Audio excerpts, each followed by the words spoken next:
बाबा तेरी मुरली दिल ले गई। उतरी जो दिल में वो धीरे धीरे, पावन हुआ रे मैं धीरे धीरे। बाबा तेरी मुरली दिल ले गई। बाबा तेरी दृष्टि दिल ले गई। ओ हो, ला ला ला।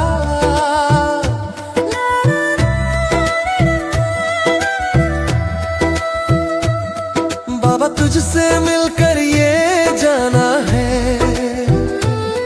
होता क्यों दिल ये दीवाना है।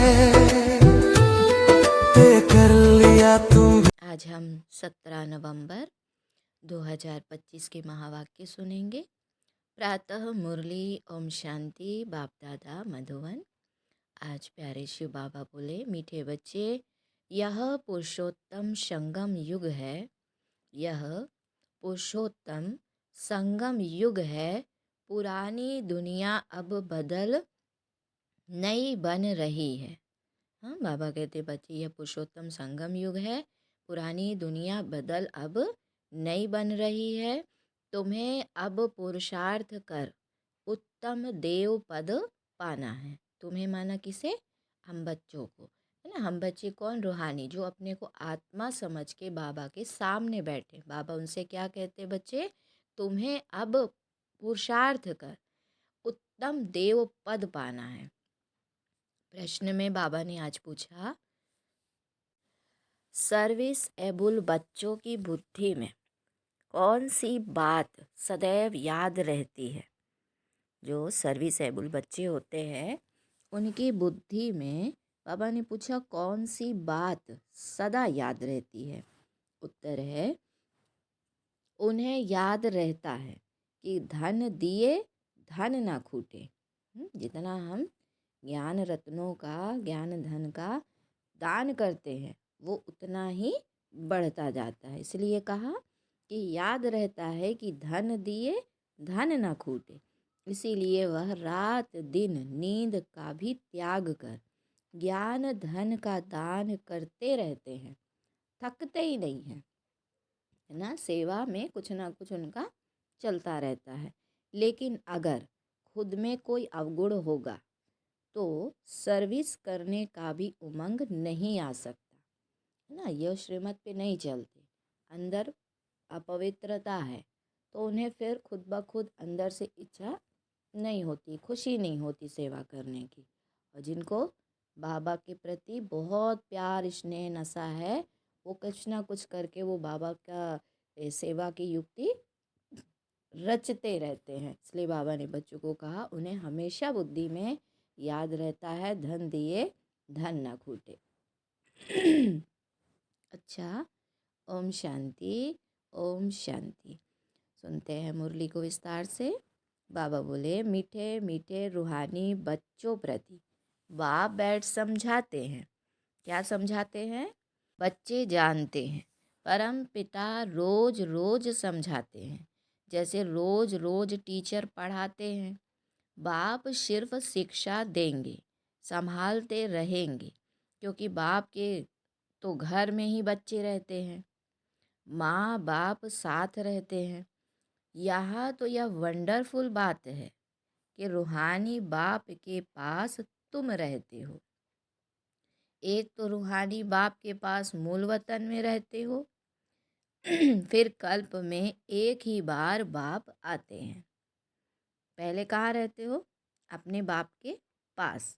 फिर कल्प में एक ही बार बाप आते हैं, बच्चों को वर्षा देने व पावन बनाने, सुख व शांति देने। तो जरूर नीचे आकर रहते होंगे। नीचे माना इस सृष्टि में, है ना। बाबा कहते हैं आत्मा ऊंचे धाम में रहती है और फिर कहाँ आती है पाठ बजाने? नीचे, यहाँ इस शरीर साकार लोक में। तो बाप भी नीचे आकर रहते होंगे। इसमें ही मनुष्यों का मुंझारा है, अर्थात संकल्प चलते रहते कि यह कैसा होगा, आश्चर्य लगता है। गायन भी है, साधारण तन में प्रवेश करते हैं। अब साधारण तन कहाँ से उड़कर तो नहीं आता ना, बाबा कहते साधारण तन कहाँ से उड़कर तो नहीं आता, जरूर मनुष्य तन में ही आते हैं। सो भी बताते हैं। कौन? भगवान बाप शिव बाबा में बताते हैं कि मैं इस तन में प्रवेश करता हूँ। इस तन माना ये प्रजापिता ब्रह्मा जो कि साधारण ब्राह्मण तन गाया हुआ है, बाबा कहते मैं इसमें प्रवेश करता हूँ। तुम बच्चे भी अब समझते हो कि बाप हमको स्वर्ग का वर्षा देने आए हैं।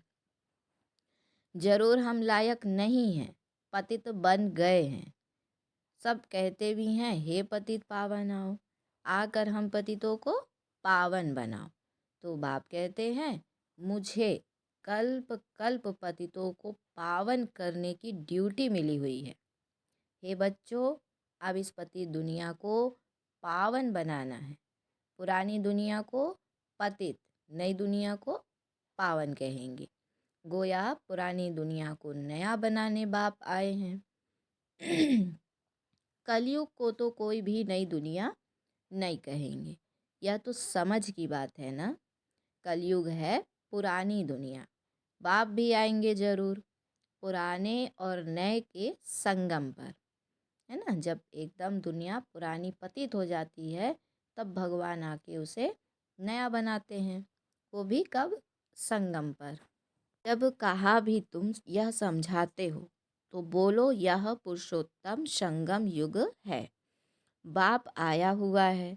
सारी दुनिया में ऐसा कोई मनुष्य नहीं जिसको यह पता हो कि यह पुरुषोत्तम संगम युग है। जरूर तुम संगम युग पर हो तब तो समझाते हो। मुख्य बात है ही संगम युग की, तो पॉइंट्स भी बहुत ज़रूरी है। बाबा क्या कहते हैं? तो पॉइंट्स भी बहुत ज़रूरी है। जो बात कोई नहीं जानते वह समझानी पड़े। इसलिए बाबा ने कहा था यह ज़रूर लिखना है कि अब पुरुषोत्तम संगम युग है। कहाँ लिखना है? चित्रों में। बाबा कहते हैं चित्र बनवाते ना तो उसमें लिखत होनी चाहिए, जो कोई भी पढ़े तो उसे फट से उसे बुद्धि में बैठे कि ये क्या है, वो प्रश्न उत्तर करेगा फिर। तो बच्चों को यह जरूर लिखना चाहिए कि अब पुरुषोत्तम संगम युग है। नए युग अर्थात सतयुग के चित्र भी हैं। मनुष्य कैसे समझे कि यह लक्ष्मी नारायण सतयुगी नई दुनिया के मालिक हैं? उनके ऊपर अक्षर जरूर चाहिए, है ना। ऊपर मतलब चित्र में ऐसी बातें जरूर चाहिए। पुरुषोत्तम संगम युग यह जरूर लिखना है, क्योंकि यही तो मुख्य बात है।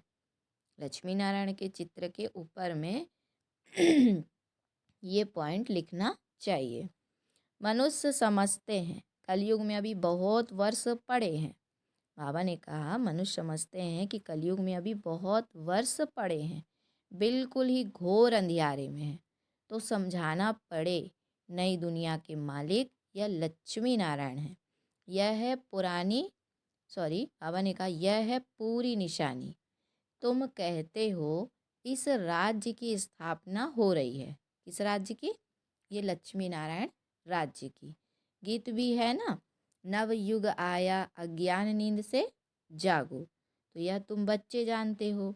अब संगम युग है, इनको नव युग नहीं कहेंगे। संगम को संगम युग ही कहा जाता है। यह है पुरुषोत्तम संगम युग, जबकि पुरानी दुनिया खत्म हो और नई दुनिया स्थापन होती है। मनुष्य से देवता बन रहे हैं, राजयोग सीख रहे हैं। देवताओं में भी उत्तम पद है ही इन लक्ष्मी नारायण का। यह भी है तो मनुष्य, इनमें दैवी गुण है, इसीलिए देवी देवता कहा जाता है। सबसे उत्तम गुण है पवित्रता का। तब तो मनुष्य देवताओं के आगे जाकर माथा टेकते हैं। यह सब पॉइंट्स बुद्धि में धारण उनको होगी जो सर्विस करते हैं। कहा जाता है धन दिए धन ना खूटे। बहुत समझानी मिलती रहती है। नॉलेज तो बहुत सहज है, परंतु कोई में धारणा अच्छी होती, कोई में नहीं होती है। जिनमें अवगुण हैं वह तो सेंटर संभाल भी नहीं सकते। तो बाप बच्चों को समझाते हैं क्या कि प्रदर्शनी में भी सीधे सीधे अक्षर देने चाहिए। पुरुषोत्तम संगम युग तो मुख्य समझाना चाहिए। इस संगम पर आदि सनातन देवी देवता धर्म की स्थापना हो रही है। जब यह धर्म था तो और कोई धर्म नहीं था। यह जो महाभारत लड़ाई है उनकी भी ड्रामा में नोंद है। तो यह भी अभी निकले हैं, आगे थोड़े ही थे। 100 वर्ष के अंदर सब खल्लास हो जाते हैं। संगम युग को कम से कम 100 वर्ष तो चाहिए ना। सारी नई दुनिया बननी है। न्यू दिल्ली बनाने में कितना वर्ष लगा।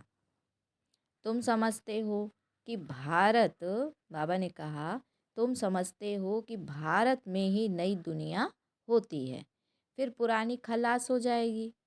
कुछ तो रहती है ना, प्रलय तो होती नहीं। यह सब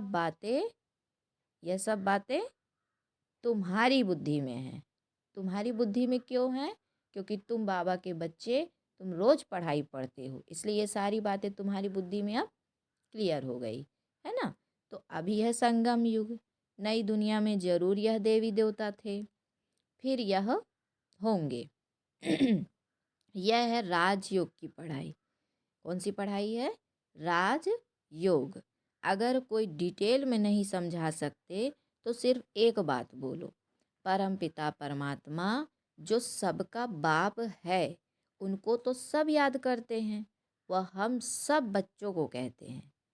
वो जो परमपिता परमात्मा जिसको सब बच्चे याद करते हैं, वो हमको क्या कहते हैं कि तुम पतित बन पड़े हो, पुकारते भी हो हे पतित पावन आओ। तो बरोबर कलयुग में है ना, पतित हैं। सतयुग में तो पावन होते हैं। अब परम पिता परमात्मा कहते हैं देह सहित यह सब पतित संबंध छोड़ो, माम एकम याद करो। क्या कहते हैं कि ये जो पति संबंध है ना, विनाशी संबंध, ये सब खत्म हो जाएंगे। क्या संबंध एक अविनाशी है? मैं आत्मा और मेरा पिता परमात्मा। वो जो अविनाशी संबंध है, मेरा शिव बाबा जो असली बाप है आत्माओं का, उस बाप को याद करो। कहा ना बच्चे, पति संबंध छोड़ो, माम एकम याद करो, मुझ एक बाप को याद करो, तो पावन बन जाएंगे। यह गीता के ही अक्षर हैं, है भी गीता का युग। गीता संगम युग पर ही गाई हुई थी, जबकि विनाश हुआ था।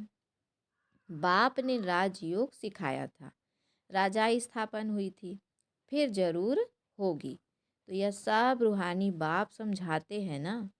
चलो इस तन में ना आए और कोई में भी, बाबा ने कहा चलो इस तन में ना आए और कोई में भी आए, समझानी तो बाप की है ना।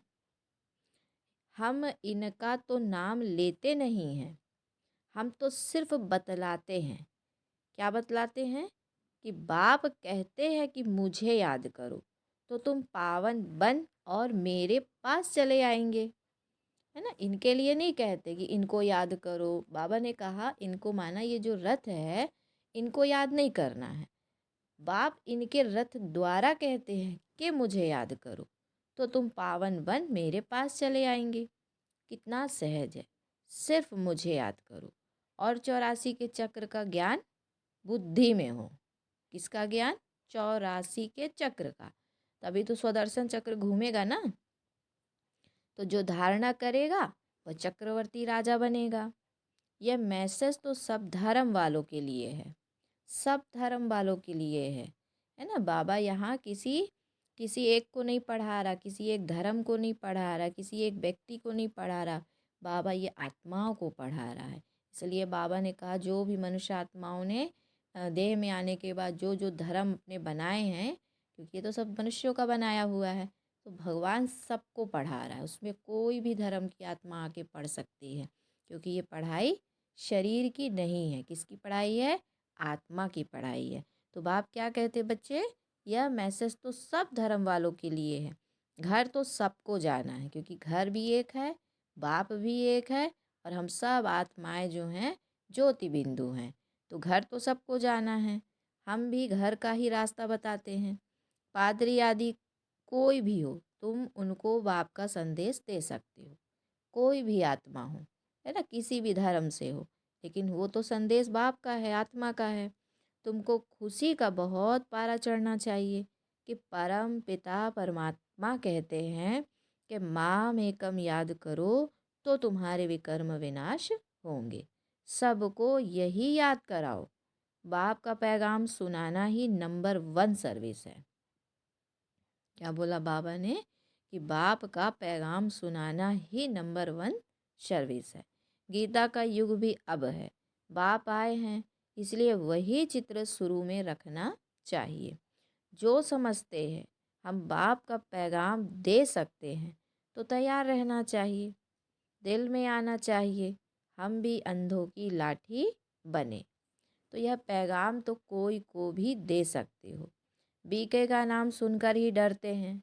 बोलो हम सिर्फ बाप का पैगाम देते हैं। क्या बोलो उनको कि भाई हम तो सिर्फ भगवान का पैगाम आपको देते हैं कि वो क्या कहते हैं। परमपिता परमात्मा कहते बच्चे मुझे याद करो, बस हम किसकी गिलानी नहीं करते हैं। बाप कहते माँ में कम याद करो, मैं उच्चते उच्च पतित पावन हूँ, तो मुझे याद करने से तुम्हारे विकर्म विनाश होंगे। यह नोट करो, यह बहुत काम की चीज़ है। हाथ पर व बाह पर अक्षर लिखवाते हैं ना, तो यह भी लिख दो। वो कुछ किसी को किसी चीज़ से बड़ा लगाव होता है ना, थोड़ा खास टैटू वगैरह, तो आजकल हाथों में बाहों में बनवाते हैं ना। तो बाबा कहते हैं इतना ही प्रेम है तो ये भी एक कर लो, लिख दो। इतना सिर्फ बताया तो भी रहमदिल कल्याणकारी बने। तो देखो ये भी तो कितनी ऊंची सेवा है, सिर्फ संदेश देने की बात बाबा ने बोली। कोई अपन को ऐसा तो कुछ करना नहीं है, तो अपने से प्रण करना चाहिए, सर्विस ज़रूर करनी है, फिर आदत पड़ जाएगी। यहाँ भी तुम समझा सकते हो, चित्र दे सकते हो, यह है पैगाम देने की चीज़। लाखों बन जाएंगे। क्या बन जाएंगे? बाबा ने कहा लाखों बन जाएंगे, चित्र लाखों बन जाएंगे, घर घर में जाकर पैगाम देना है। पैसा कोई दे ना दे, बोलो पैसा, पैसे की हर चीज़ में पैसा नहीं करना है ना। बाबा मना करते पैसे के लिए काम कोई ऐसा नहीं कि जब पैसा कोई दे तभी हम संदेश दे, सामान उनको दे या सेवा के बारे में कुछ बताए। बाबा कहते हैं तुम्हारा काम है सेवा करना, कोई दे ना दे इससे कोई फ़र्क नहीं पड़ना चाहिए। तो पैसा कोई ना दे, बोलो बाप तो है ही गरीब निवाज, है ना, वो तो भगवान वैसे भी गरीबों के लिए ही आया है। तो फिर पैसा ही लेना तो फिर तो अमीरों के पास की बात हो गई, इसलिए भगवान को गरीब निवाज बोला। बाप कहते हमारा फ़र्ज है कि घर घर में पैगाम देना। बाप ने हम बच्चों को ये संदेश देने के लिए बोला है। तो यह बाप दादा इनसे यह वर्षा मिलता है, 84 जन्म यह लेंगे, इनका यह अंतिम जन्म है। हम ब्राह्मण हैं सो फिर देवता बनेंगे। ब्रह्मा भी ब्राह्मण है, प्रजापिता ब्रह्मा अकेला तो नहीं होगा ना, जरूर ब्राह्मण वंशावली भी होगी ना। कहा कि प्रजापिता ब्रह्मा अकेला तो नहीं होगा ना, जरूर ब्राह्मण वंशावली भी होगी। तो ब्रह्मा सो विष्णु, देवता ब्राह्मण है चोटी, वही देवता क्षत्रिय वैश्य शूद्र बनते हैं। कोई जरूर निकलेंगे जो तुम्हारी बातों को समझेंगे। पुरुष भी सर्विस कर सकते हैं। सवेरे उठकर मनुष्य जब दुकान खोलते हैं तो कहते हैं ना सुबह का साईं, सुबह का साईं, ऐसा कुछ कहावत है। तुम भी सवेरे सवेरे जाकर बाप का पैगाम सुनाओ, बोलो तुम्हारा धंधा बहुत अच्छा होगा। तुम साईं को याद करो तो 21 जन्मों का वर्षा मिलेगा। आज बाबा ने सेवा करने की युक्तियाँ बता रहे हैं, कैसे कैसे सेवा करनी चाहिए, है ना। बच्चे अपने हिसाब से तो करते ही हैं, लेकिन बाबा कहता है जैसा बाप बोलता है ऐसे सेवा करेंगे ना तो प्राप्ति ज़्यादा भी होगी और सेवा भी अच्छी होगी। तो अमृत वेले का टाइम बहुत अच्छा है। आजकल कारखानों में माताएं भी बैठ काम करती हैं, तो यह बैच भी बनाना बहुत सहज है। तुम बच्चों को तो रात दिन सर्विस में लग जाना चाहिए, नींद हराम कर देनी चाहिए। बहुत सोते हैं बच्चे, इसलिए बाबा बार बार इशारा देते, नींद को जीतो, नींद। अब तो ठंडी भी आ गई ना, तो बाप का परिचय मिलने से मनुष्य धन के बन जाते हैं। तुम किसको भी पैगाम दे सकते हो। तुम्हारा ज्ञान बहुत ऊंचा है। बोलो, हम तो एक को याद करते हैं। क्राइस्ट की आत्मा भी उनका बच्चा थी। किनका? भगवान बाप का बच्चा थी। आत्माएं तो सब उनके बच्चे हैं। वही गॉड फादर कहते हैं कि और कोई भी देहधारियों को मत याद करो, क्योंकि अभी जाने का समय है। कहते हैं ना, मरने के समय होते सब लोग एक दूसरे को क्या बोलते, अरे भगवान की याद दिला, भगवान की याद दिलाओ। वैसे ही अभी सब जाने के टाइम पे हैं, तो किसको याद करना चाहिए? भगवान को याद करना चाहिए। अभी तो हमें भगवान का परिचय भी मिल गया, कौन है भगवान है, कौन बाप है हमारी आत्मा का, है ना, हम किसके बच्चे हैं। तो उसी बाप को याद करना है। तो कोई भी देहधारी को मत याद करो, तुम अपने को आत्मा समझ मामेकम याद करो, तो विकर्म विनाश हो जाएंगे, मेरे पास आ जाएंगे। मनुष्य पुरुषार्थ करते ही हैं घर जाने के लिए। क्या बोला था एक बार मुरली में बाबा ने कि बच्चे तुम यहाँ काहे के लिए आते हो? मरने के लिए आते हो। तो अभी हम सब यहाँ काहे के लिए आए हैं? जाने के लिए। कहाँ? अपने घर। परंतु जाता तो कोई भी नहीं है, क्योंकि बाप जब तक ना ले जाए तब तक नहीं जा सकते। पुरुषार्थ तो भक्ति में भी इसीलिए तो करते रहते ना, मुक्ति के लिए। लेकिन बाप ने क्या कहा कि बच्चे, परंतु कोई तो जाता भी नहीं। देखा जाता है बच्चे अभी बहुत ठंडे हैं, इतनी मेहनत पहुंचती नहीं है, बहाना करते रहते हैं। हाँ, ठंडे कैसे हो गए? ठंडी भी आ गई और ठंडे हो गए। और बाबा ने क्या कहा? वैसे भी हद की ठंडी और मन की भी ठंडी। पुरुषार्थ करते करते थक गए ना, तो बाबा ने कहा बच्चे, इतनी मेहनत बच्चों से पहुंचती नहीं है, बहाना करते रहते हैं, इसमें बहुत सहन भी करना पड़ता है। धर्म स्थापक को कितना सहन करना पड़ता है। क्राइस्ट के लिए भी कहते हैं, उनको क्रॉस पर चढ़ाया, तुम्हारा काम है सबको संदेश देना। उसके लिए युक्तियाँ बाबा बताते रहते। कोई सर्विस नहीं करते हैं तो बाबा समझते हैं धारणा नहीं है, बाबा राय देते हैं कैसे पैगाम दो। ट्रेन में भी तुम यह पैगाम देते रहो, तुम जानते हो हम स्वर्ग में जाते हैं, कोई शांति धाम में भी जाएंगे ना, रास्ता तो तुम ही बता सकते हो, तुम ब्राह्मणों को ही जाना चाहिए।